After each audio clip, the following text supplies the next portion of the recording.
All right, here's what I had in mind today that I thought would add value to the terrific agenda.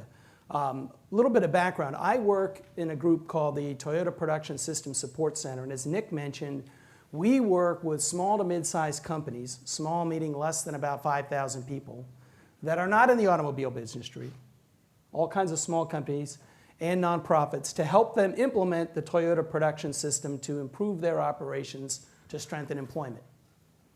And we've been doing that all over North America for 20 years. So what I want to do is share some insights about that. And to do that, first I'm going to summarize what is the Toyota production system. And briefly, we call the Toyota production system an organizational culture that is an integrated system of three key elements. It starts with a basic philosophy of how you're going to run your operation, combines that with some technical tools that are well known in the industrial sector. I'll recap them a little bit. And then there's a managerial role, and the managerial role is to develop people to surface and solve problems. It's fundamentally a problem-solving system. And it's a problem-solving system that whether you're in a good or service, which is a good chunk of what we're doing here in the United States, to get results in three key areas. One, the quality of the good or service.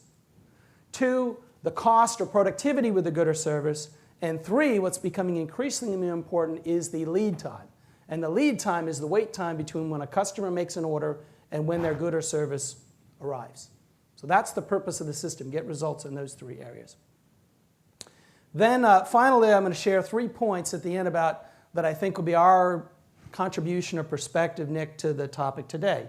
What have we learned over 20 years trying to help organizations become more effective in this? And I'd say there are 3, and Dave and I were talking about this over breakfast. Number one is in the United States, there is a lot of blindness about the improvement potential in their operations. We come to companies all the time that say we absolutely need to reduce our costs by 10%, or we can't stay here, or we're going to have to close down. That's really not possible. We've been working on it, and we're able to work on it and find out we can reduce 40%, 50%. So there's a blindness, a lack of awareness of the improvement potential from performing a very high-level production system. So that's number one. The second contribution I'd like to make is we finding that in the last 20 years, there's been a lot of work in the industrial sector and the service sector to improve quality of services through quality systems and the like. And there's been quite a bit of work on productivity in various different ways. But there hasn't been a lot of work on lead time. And we're finding the companies we work with, they're selling more and more products. And if they can reduce the lead time, customer order to delivery, they can grow revenue, satisfy their customers better, and they can grow margins because they can compete with lead time. And they have an advantage. There are certain products that physically you can't get from outside the United States cost effectively. So if you can compete with speed, that can be a competitive driver. So that's what I'm going to conclude with. But first I want to tell you a little bit about Toyota and TPS, and I'll share some examples of this, and then I'll lead to those conclusions. So I come from this group called TSSC. A little bit about Toyota. Nick mentioned it. We have two, I'm out of the manufacturing headquarters. We have 2 campuses, one on the top right where I come from in Erlanger, Kentucky, which is by Cincinnati, and we have an R&D center in Ann Arbor, Michigan. Those are some of the vehicles we make. Nick, I'm glad to see that you have 7 of them. I hope you're very satisfied. These are ones that we make here in North America. I do whatever my wife tells me to do. Okay. Me too. So those are the vehicles that we produce here in North America. Our group that I come from, the Toyota Production System Support Center, what's our mission? It's to contribute to society by sharing Toyota's manufacturing know-how with public institutions and improve the general level of the manufacturing industry in North America. And that's what we've been doing for 20 years. A little bit of history about how we came about this, I think, is important. In 1987, Toyota opened a large factory near Lexington, Kentucky, where we started making the Camry. And when we started producing the Camry in the US, and there was a lot of general interest, there were books published, and Toyota got deluged with visitors that wanted to see, what are you doing here at Toyota in North America? How does this system work? And we got tours, and a lot of folks came visiting us. Then in 1990, MIT published a study called The Machine That Changed the World. a very famous study where 18 automakers shared information. It was an independent academic study trying to look at what's the difference in the gap in productivity amongst the automobile makers around the world. I happened to be at Chrysler at that point in time when that study was published. And they coined the term lean production, which was their term for the Toyota production system. When that happened, we got really deluged with interested folks wanting to learn what is this thing called the Toyota production system that externally has been very powerful in automotive. So in 1992, the group that I'm from, TSSC, was established so we could go work with organizations outside Toyota and help them implement TPS by doing it. So we've been doing it for over 20 years, and then a couple years ago we became a nonprofit that's a subsidiary of Toyota, but we're entirely nonprofit. So that's a little bit of background. Over that time frame, we've worked on a cumulative 216 projects. That means on-site, inside organizations from 3 months to 5 years. And a variety of sectors, some automotive suppliers, education, food, furniture, healthcare, nonprofits, all kinds of manufacturing. It's a diversity of what we've been exposed to. Just this last year, these are projects that I'm very familiar with. On the left, we've supported 21 organizations that we call general industries. These are typically manufacturing or service-oriented or for-profit organizations in manufacturing, in mining, and recycling of like medical instruments. So we're working on 21.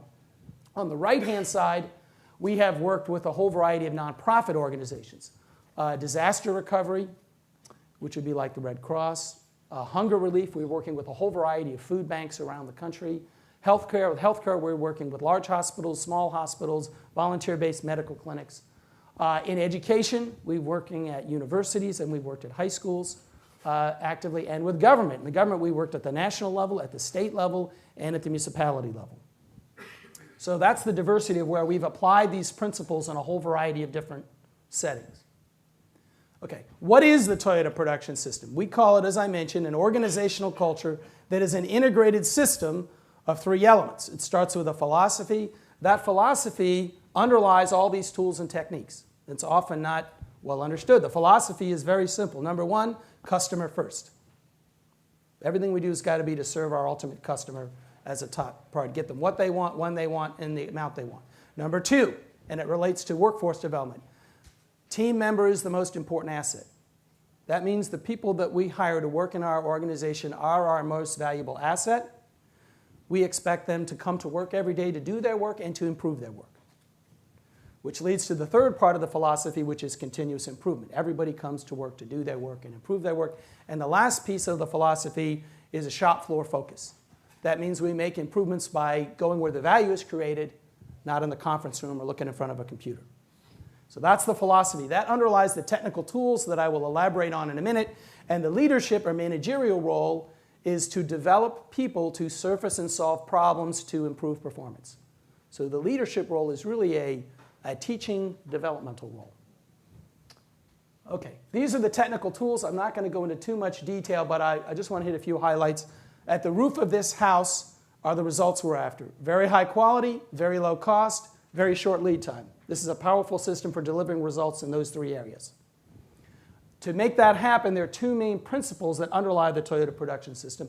One is just in time. You're probably very familiar with that. A lot of that was written about in the 70s and 80s. That's about running an operation that has very continuous flow with very little waiting or stagnation. And the second basic principle, Japanese term called jidoka, an American translation for that would be a built-in quality. And what that means is as we're running an operation, if there is a problem, we want there to be a loud signal immediately, and we want a problem solver to arrive immediately to diagnose, contain the problem, what happened, and what can we do to prevent it from happening again. An everyday example of jidoka we can all relate to is in our automobile. Today, if you get in to drive your vehicle, a passenger gets in, they don't put on their seatbelt, what happens? Yeah, the buzzer goes off. Buzzer goes off. So you can immediately attack that problem as it occurred. Why didn't somebody put their seatbelt on and get it on? So that's this idea of jidoka. So the whole idea is the way I get high quality, low cost, and short lead time is I have continuous flow, and as the flow is happening, any little glitch or problem or abnormality is immediately signaled. And when that signal happens, very capable problem solvers arrive at great speed and diligence to contain the problem and prevent reoccurrence. It's a problem-solving system. There's some other technical tools in there I won't elaborate on for this brief presentation, but that's the basic concept of the technical tools. Okay, let me give you an example of one of our first companies we work with, which is the Herman Miller Company in Western Michigan. How many of you are familiar with Herman Miller? Okay, Herman Miller is a company in Western Michigan. They were founded in 1923. They have 13 global locations. They're about $1.5 billion in sales. They have about 5,000 employees. They're very well known for the design of their product, which are furniture, chairs, very high-end is their core value from the very beginning. They make furniture for office, healthcare, education. They're in Western Michigan. They came to TSSC in 1995 when they were making these filing cabinets over here, and a customer came to them and said, look, if you can't reduce your price by 30% and dramatically reduce your lead time, we're going someplace else. And that someplace else happened to be most likely outside of the United States. And this was 40% of their business at that time. So we worked with Herman Miller on these pedestal cabinets for a couple years to improve that. And those filing cabinets have come from, had become a very core part of their offering and very profitable. We were able to cut the labor content that goes into that filing cabinet by about 70% and redeploy all that labor. We're able to reduce the manufacturing lead time from what was about 7 days to less than 4 hours.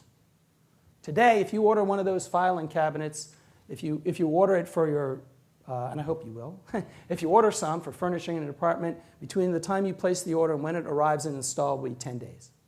They're competing on lead time with a very, very wide variety of, they make it to order, a very wide variety of product.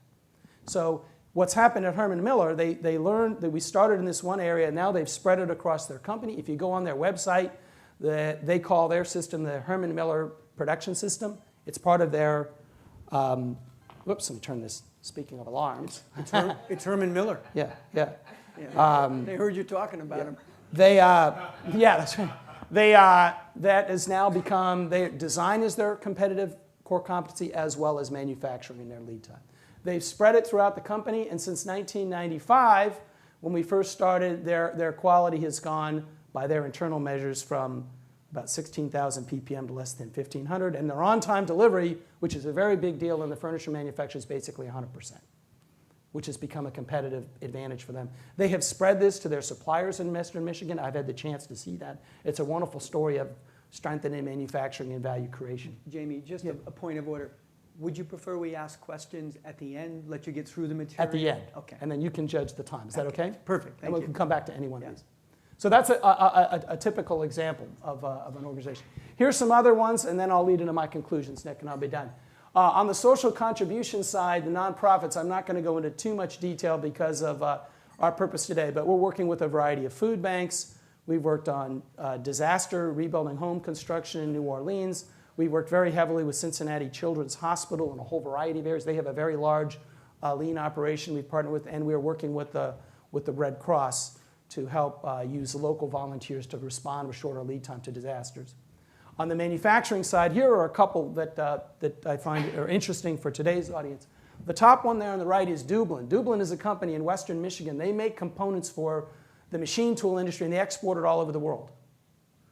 They have product technology. They do machining and assembly, high-end machining. We've been working with them for 7 years. They have competed. They have turned on-time delivery and lead time was a drawback. They had a great product, but their customers sometimes complain we can't get it in time. So now it's a competitive advantage. They're almost 100% on-time delivery. When I go up there, I told Dave over breakfast this morning, their VP of sales will give me a big hug every time I come up there because he said, wow, man, you made my life so easy because now we can compete with lead time. A great example. Another company is S&C Electric. They make electrical gear for the utility industry, transformers and things like that. Again, a huge focus there was lead time to respond faster to the utilities. KSS is a company in Florida. They make airbag deployment modules for vehicles. That one has worked on lead time, quality, and cost. And we're also working with the large utility, DTE in Detroit, to apply this process to service, which is the maintenance that they do on their utility operation. And we've gotten some very good improvements in lead time and quality and productivity there. Okay, so what have we learned from all this? And I gave you a recap up front. What's kind of our contribution or thoughts about this idea of value creation in the United States. The first one is when we go out to work with companies, we find very often there is some blindness to the improvement potential and opportunities. When we meet with the CEOs and the presidents and the very top people, they don't have a really high level of TPS understanding to see the improvement potential. Some of the stories that I said, the results we've been able to get, those people beforehand couldn't see that as a possibility, and they were really surprised that it could actually happen. So there's a blindness challenge out there. Why do you think that's the case? Let me get to that when I get to the other two, and I have some thoughts about that. Number two, lead time or speed can have a major impact on revenue growth and margins. A variety of the companies we're working with now, lead time and on-time delivery, customer responsiveness is a big deal, and we found that not only satisfies customers, but they can grow revenue and they can grow margin. They can price for it. It's a great opportunity. And then lastly, to get sustained results, TPS must be a corporate strategy with strong leadership. And with that, I say that, and it relates to the blindness point, is this needs to be a strategy that is at the top of the company, driven by the CEO and the board. Not an operations strategy. This has got to be a corporate strategy because it ultimately affects all the divisions. In the examples I mentioned, you can see how sales, engineering, design, and production, all of those have to work in harmony to make this happen. This topic about it being a corporate strategy, Art Byrne wrote a book last year. He's been a CEO of a variety of companies that I had a chance to talk about, that talks about this issue of TPS needing to be a corporate strategy for it to be successful, not just a set of operational tools. This is very good. And then I'll get to the blindness one in a second. The point I wanted to make about my 3 points is last year MIT completed this study that I'm sure you all have looked at called Making in America, which is about this question about how important is manufacturing to innovation. And we contributed and supported that study and worked with them at Toyota. And there are 2 books that came out. I think they're excellent. I'm sure you all are looking at them. There's a section in this book that I collaborated with Don Rosenfield on about this whole issue of lead time driving revenue growth and a way of competing. So that's kind of my pitch. Let me answer the question about the blindness. And Dave and I were talking about this at lunch. I think there are a couple things going on. Number one, I think in this area of lean over the last 20 years, many people have a basic understanding of kind of the basics. What's missing, to do what I've kind of described here requires, in many cases, a pretty high level of TPS skills, that very customized approach that is rare. So that's one. I think that's the one thing. And then the second thing, and I think I can say this constructively, I don't think, from my experience, the business schools that I visit in this country are not helping us out in this endeavor. Let me just say it like that. I don't find that I've been to a variety of them, with the exception of MIT, that really have operations and production management as a corporate strategy as core to what they're teaching. Okay, and I hope, Dave, you're not going to kick me under the table. I don't find a lot of faculty in those disciplines that really have a high level of expertise in this area. So I think that our business community is not getting good information about that. Okay, so let me pause there, and Nick will guide me on what, if we have time for questions. So Jamie, we are a little bit behind, so we'll just take one or two. He's on the next panel, so you can quiz him all you want when he sits up here. Any burning questions that you got to ask him? I got a lot of questions I want to ask him, but I can always get to him later.